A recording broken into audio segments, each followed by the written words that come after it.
नमस्कार मंडळी, मी सुप्रिया स्वागत करते एका छोट्याशा मिनी ब्लॉगमध्ये. शुभ सकाळ सर्वांना. सकाळची वेळ आहे. सकाळी सकाळी क्लिनिंगची कामं झालेली आहेत. पारोसा केर काढून झाला, देवपूजा झाली आणि सगळीकडे ना मस्त असं स्वच्छ घर झालं ना की मी सगळीकडे धूप पसरवत असते सकाळी सकाळी. आणि किचन कट्ट्यावर पण मला धूप लावायची सवय आहे.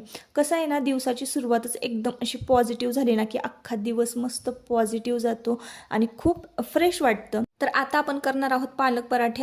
इकडे 1 इंच आल्याचा तुकडा घेतला, 10-12 लसूणाच्या पाकळ्या सोलून घेतल्यात, 5-6 हिरव्या मिरच्या आणि कोथिंबीर, जिरं घालून वाटून घेतलेले आहेत. आणि पीठ घेतलेलं आहे बघा, दुधावरची साय घातलेली आहे.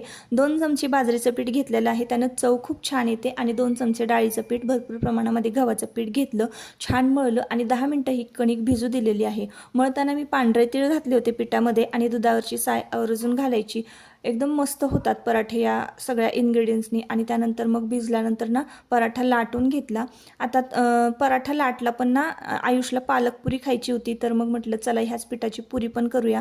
जर तुम्हाला पालकपुरी करायची असेल ना तर या पिठामध्ये फक्त मळताना साय नाही घालायची, पराठे करताना फक्त साय घालायची. कारण साय घातली ना की पराठे आपले एकदम सॉफ्ट होतात. आणि पालकपुरी करत असताना जर त्यामध्ये साय असेल तर पुरी जास्त तेल धरते. एवढंच, तर एकदा हा नाश्ता नक्की ट्राय करून बघा.